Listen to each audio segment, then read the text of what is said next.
Ayatollah Ali Khamenei's body returned to his birthplace for burial as the war on Iran continues. Here's everything you need to know.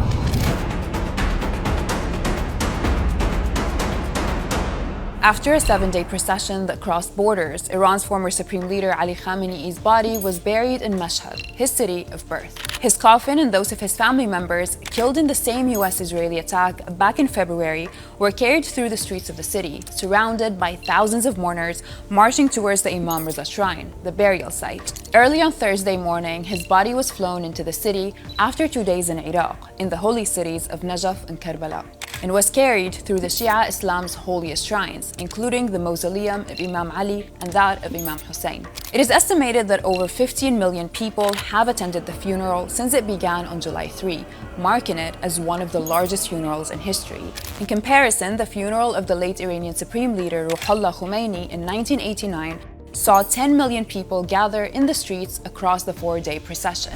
But the last day of Khamenei's funeral had a different feel, as it was as much a political message from the Iranian people as it was an expression of grief. If we go back to the first day of the funeral, it was Iranian leaders and clerics who delivered anti-American messages of revenge, which saw many Iranians follow their lead.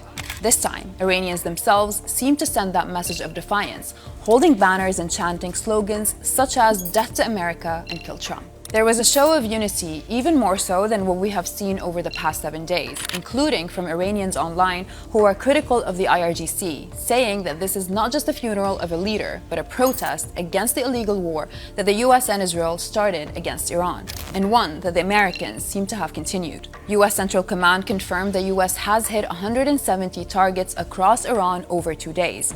In strikes, it said were in retaliation for Iranian strikes on commercial ships in the Strait of Hormuz. Some of those targets were bridges leading to Mashhad, where Khamenei's funeral was expected to end. They also targeted Bushehr, the port city that hosts Iran's nuclear power plant, but Iranian state media denied it was hit.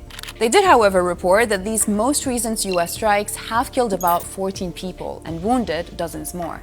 And Tehran hit back, targeting several Gulf countries, including Qatar, Bahrain, and Kuwait, with the majority of the strikes intercepted. Jordan was also targeted, with 8 Iranian missiles intercepted over its capital, Amman. No casualties or damages were reported. It's hard to believe that just a few days earlier, the US and Iran were engaged in ongoing talks following the signing of a memorandum of understanding on June 17. That now seems to have been thrown out the window over a dispute regarding the Strait of Hormuz. It's not clear how much longer the attacks will continue, or whether this is even considered a formal return to war. As Iran lays its leader to rest, the focus now shifts from honoring the dead to deciding how far it is prepared to go in the war ahead.